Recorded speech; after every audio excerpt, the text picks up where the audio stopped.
I've been using the virtual business simulations for about 5 years now.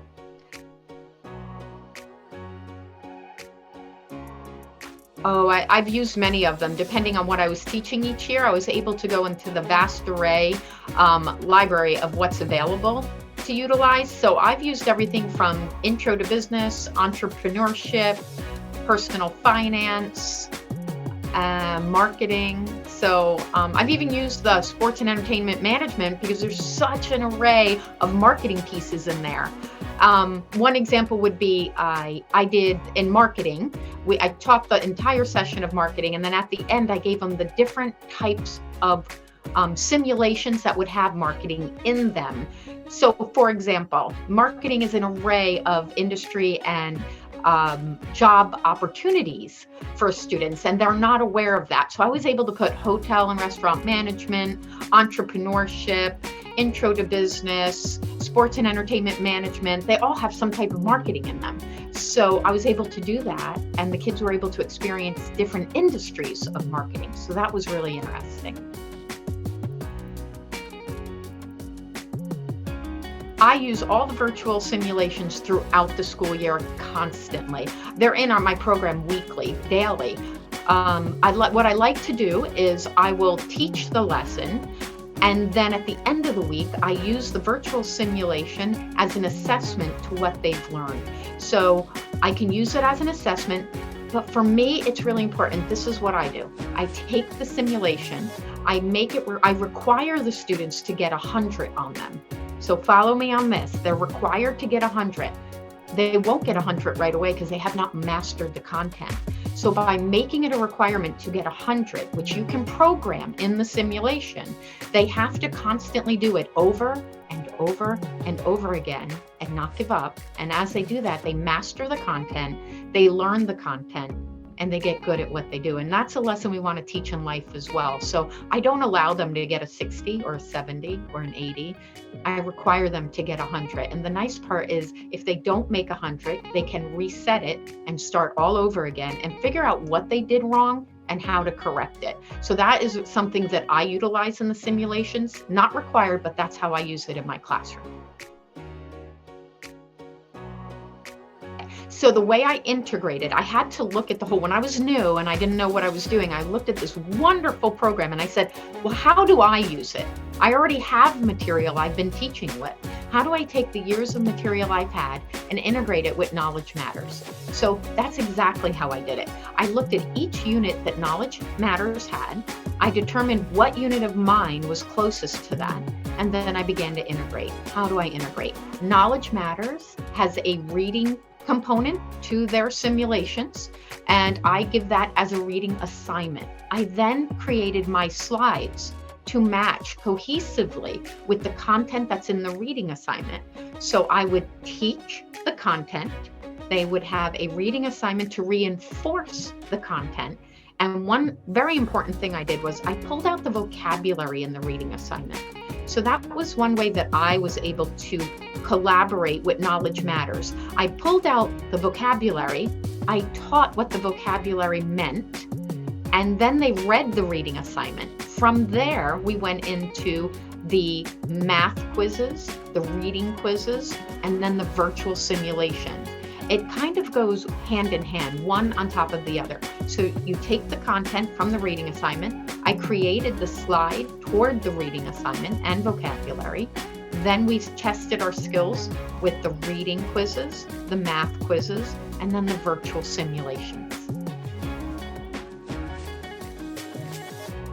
Oh my gosh, I have to tell you what my students love the most. It's almost everything about it. I think it's the competition of getting better, self-reflection on themselves, and proving to them that they can do better on it. I know that sounds crazy, but initially the kids are frustrated. It's something new. They don't know what to do with it. And then because I make it where they can do it over and over again, they start learning and they feel good about it. And the simulations are outstanding. I can't begin this. Just a quick story. I hope it's not too much, but ready?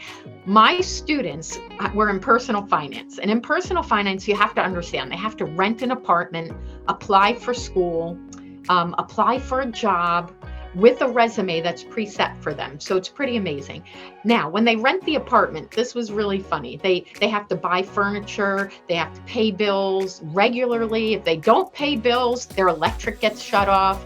My students couldn't understand why the food went bad in the refrigerator, and I had to explain to them that their electric got shut off because they didn't pay their bill or manage a budget properly.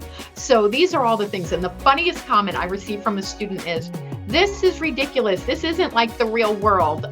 And I just started laughing because the simulation creates a stress like we have in the real world. They have to pay the bills every 30 days or their electric gets shut off. If they don't have health insurance, they tear a labrum, and then they have to pay a medical bill that they don't have the money for. And then their net worth goes down. And at the same time, they have to show up for work.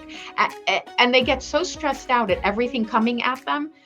And that was the funny story. I said, go home and ask your parents if they have to do everything that you're doing, and we'll see what you think tomorrow when you come back in. So we had a lot of fun with the simulations because they're real world.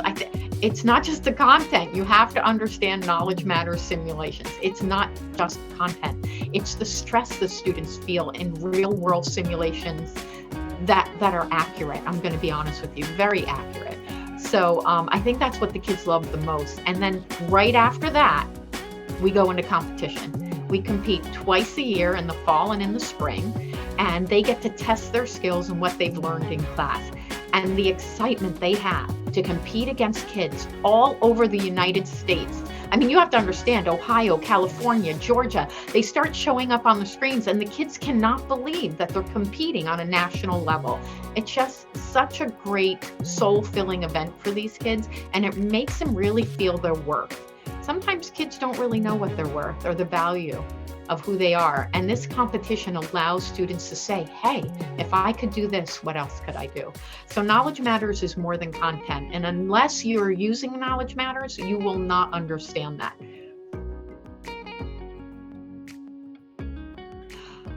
Oh my word. This is one thing I want to share with you.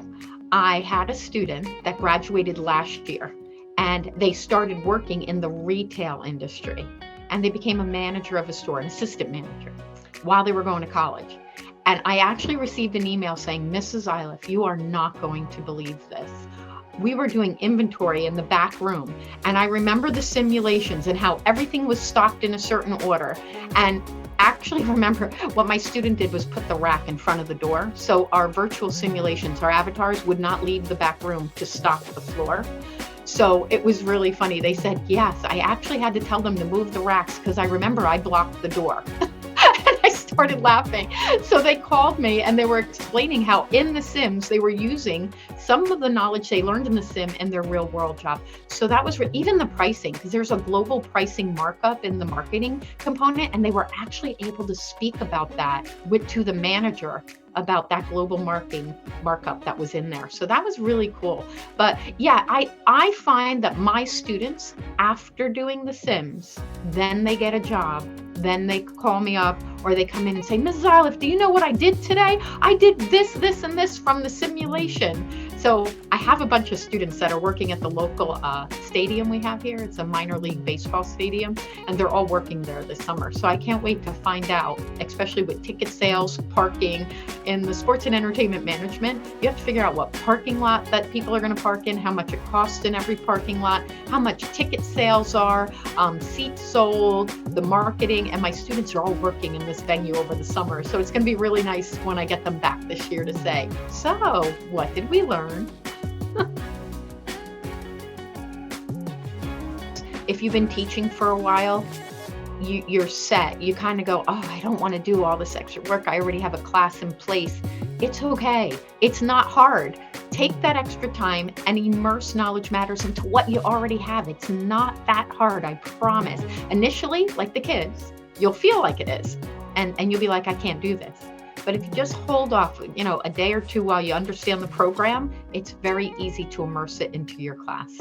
Very easy. So you just have to have the patience and be willing to do it. It will change your entire teaching style. It will change it, and it will get you excited for something new. Sometimes, we go through our routines as educators. What Knowledge Matters allows is to take that deep breath and allow the kids to enjoy the education that you're already teaching them. It gives that hands-on opportunity to experience what you're already teaching. And it's so exciting to watch the kids grow like that.